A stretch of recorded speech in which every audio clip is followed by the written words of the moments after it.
first commercial break, we promised that we would give you an opportunity to talk about some other aspects. And we also know that you are the author of a book and the subject of videotapes and other things dealing with this disease. And let's have you during this segment to talk about the book and some of the impacts that you think that the book and the cassette tape and other things are having in what you're doing with this disease. Thank you, thank you. Yes, I am author of AIDS Memoir, Journal of an HIV Positive Mother. And the way the book came to be is when I was first diagnosed, I was completely devastated, totally taken aback, as I said earlier. I began to write because in my mind, the only thing that I felt that I was going to be able to leave my children, again, my youngest was 9 years old, would be writings. So I wrote what I called letters to my children, and I wrote and wrote and wrote because I wanted my children to understand my morals, because I thought that I was going to die within 6 months. I thought that I was going to be dead and leave my children motherless. So I began to write. I wanted them to understand my morals. I wanted them to understand my principles, and moreover, I felt it extremely important that they understand life inside of HIV, what exactly it is to be inside of my skin, a person living with a disease.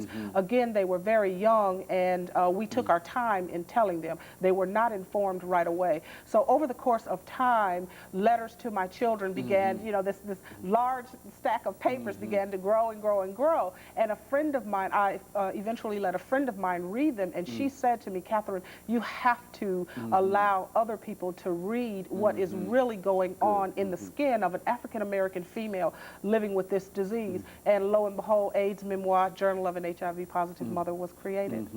And of course, you're having quite a bit of success, if we understand with that. Yes, a wonderful book. It is all over the world. As a matter of fact, Women on Maintaining Education and Nutrition is using it as one of its major primary things that we give as outreach material in the Nashville community. We give the book to individuals because we find that when we're out on the street doing outreach, of which we do a lot of outreach, in North Nashville and East Nashville and West Nashville. But when we're out in the street doing outreach, giving out pamphlets and giving out brochures and giving out information, the book itself has just been such a valuable tool. And people are very pleased in receiving a book for free. And not only that, they get to see an African-American female who is an author and who has authored a book and is willing to give it to them at no cost to them. And so it's making a tremendous impact, and I'm very, very proud of it.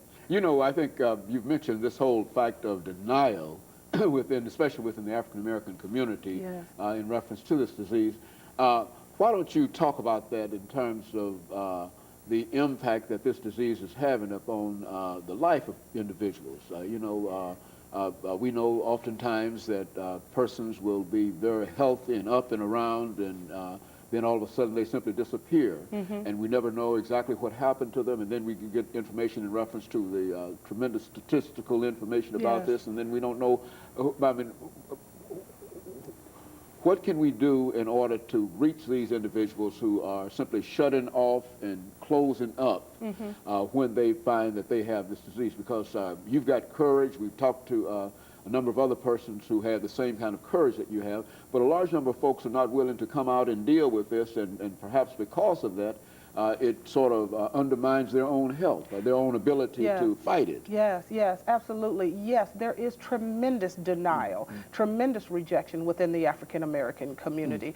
I personally experienced the rejection and the denial in my own family. It is a stigma that still remains, that is associated with this disease within the African-American community. And many women, especially because we are caregivers, we tend to take care of everyone around us. We are the mothers, we are the sisters, we are the aunts, and we take care of everyone. And those of us that are living with this disease, we're also caregivers, and we care for everyone else before we take time to care for ourselves. And a lot of African-American females are going to the doctor in late-stage disease where they have developed, one of the things that happens to women, not just African-American women, but women with this disease is chronic and ongoing vaginal yeast infections. Well, we show up at the doctors in late stage, so not only are we showing up in late stages of the disease and having to address those issues, but we're also having to address the other issues, the other opportunistic infections associated with the disease. We are dying rapidly. Make no mistake, the meds are out there, and I recommend the meds for any and all individuals that need them. I have fought in Washington, D.C., marched on Washington, D.C., and had dedicated 4.5 years of my life to the AIDS Clinical Trials Executive Committee in Washington, D.C., trying to fight for equal access to drugs and equal access for women to be a part of clinical trials. But the denial within the African American community is still there. The stigma is still there, and we as a people need to pull together. And when I say we as a people, I also mean people in the church. We need to pull together and infiltrate our churches and infiltrate the high schools and infiltrate these areas and start as a people discussing HIV and AIDS, because that is the way we stop the spread of this disease. That is exactly how we stop the spread education. of this disease. What you're saying is education. Absolutely. It's education. Absolutely. And if we as a people would educate ourselves, then we would dispel some of the myths. We would eliminate the stigma, and then we could get down to the issues of how to deal with the disease for those that are living with the disease, and then also reduce rates of infection within the African American community. And so it would be a win-win for everyone. But again, we have to get out of this denial that we're in. Oh no, that's not my child. Oh no, I don't believe that. Oh no, you'll be okay. That mindset. We've got to change mindsets. We've got to change behaviors so we can grow beyond the epidemic proportions that we now are currently living in. Very good. You know, we're getting ready for our second commercial break here, Ms. Wyatt-Morley.